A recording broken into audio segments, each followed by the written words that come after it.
Hi எல்லாரும் எப்படி இருக்கீங்க? ஒவ்வொரு தடவையும் ஹேர் கட்டுக்கு போகும்போது எழில் உட்காரவே மாட்டான். அவங்க சொல்லிருவாங்க, "என்னால நீங்க எதிர்பார்க்குற ஸ்டைல்லாம் கட் பண்ண முடியாது. மடியில தூக்கி உட்கார வைங்க. நான் பாட்டுக்கு கரண்டி விட்டுர்றேன்" அப்படின்னு. இந்த தடவ அவங்களே கூப்பிட்டு என் வீட்டுக்கார்ட்ட வீடியோ எடுக்கிறதுனா எடுத்துக்கோங்க. ரொம்ப கியூட்டா கோஆப்பரேட் பண்றான் அப்படின்னு. ஹேர் கட் பண்ணதுக்கப்புறம் அவங்களுக்கு ரிலீஃபா இருக்கோ இல்லையோ, எனக்கு அவங்கள பார்க்குறப்ப அப்பாடா அப்படின்னு ஒரு ரிலீஃபு. அதுலயும் பெரியவனுக்கு பார்த்தீங்கன்னா, கீழ ஃபுல்லா கரண்டி விட்டுட்டு நடுவுல மட்டும் கொஞ்சம் வச்சுக்கிறது. அது என்ன ஸ்டைல்ன்னு தெர்ல. அதுதான் அவனுக்கு பிடிக்குது. நான் சொல்லுவேன், "அது எனக்கு பிடிக்கவே இல்ல தம்பி" அப்புட்னா, "இல்லங்கம்மா எனக்கு பிடிச்சிருக்குங்கம்மான்ட்டு" அவன் அந்த ஸ்டைலையே தான் பண்ணிக்கிறது. சாயந்தரத்துக்கு மேல ஃப்ரெண்டு வீட்டுக்கு கிளம்பி போயிருந்தோம். அது வந்து நாளைக்கு ஒரு மினி விலாகா உங்களுக்கு நான் ஷேர் பண்றேன். நேத்தே அந்த அவகேடோ பேன்கேக் ரெசிபி நான் போஸ்ட் பண்ணியிருக்கணும். நேத்து கொஞ்சம் வேற வேலை இருந்ததுன்னு வெளியில போயிட்டோம். வந்து டைம் ஆயிருச்சுன்னு போஸ்ட் பண்ண முடியல. இந்த பேன்கேக்குக்கு நல்ல ஒரு பழுத்த பழமா எடுத்துக்கோங்க. கூட ஒரு அவகேடோ.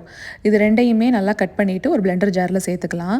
நான் பெரிய ஜாரே எடுத்திருக்கணும். ஏதோ ஞாபகத்துல இந்த சின்ன ஜார்ல போட்டுட்டு அதுக்கப்புறம் கடைசியில மாத்திட்டேன். ஒரு முட்டை, இது ஆப்ஷனல் தான், வேண்டாட்டி கூட நீங்க ஸ்கிப் பண்ணிக்கோங்க. அதுக்கு பதிலாலாம் எதுவும் சேர்த்துக்க வேண்டாம். நல்ல ஒரு கையளவுக்கு பேபி ஸ்பினாச் நான் எடுத்துக்கிறேங்க. உங்ககிட்ட இது இல்லைன்னா இதையுமே நீங்கள் ஸ்கிப் பண்ணிக்கலாம். சர்க்கரை எந்த சர்க்கரை வேணாலும் சேர்த்துக்கலாம். நான் ட்ரை டேட்ஸ் பவுடர் 1 ஸ்பூன் போட்டுக்கிட்டேன். 1/2 கப் பால் சேர்த்து அரைச்சிட்டு 3/4 கப் கோதுமை மாவு, 1/4 டீஸ்பூன் பேக்கிங் பவுடர், திரும்பவும் பால் தேவைப்பட்டால் சேர்த்து அரைச்சிக்கோங்க. பட்டர் தடவி பேன்கேக்ஸ் மாதிரி போட்டுக்கலாம். இந்த மாவுக்கு பதிலாக நீங்கள் மைதா மாவு அப்படி இல்லைன்னா ஆல்மண்ட் ஃப்ளார், ஓட்ஸ் ஃப்ளார்னு எது வேணாலும் சேர்த்துக்கலாம். நாளைக்கு ஒரு ஷார்ட்ஸில் பார்க்கலாங்களா?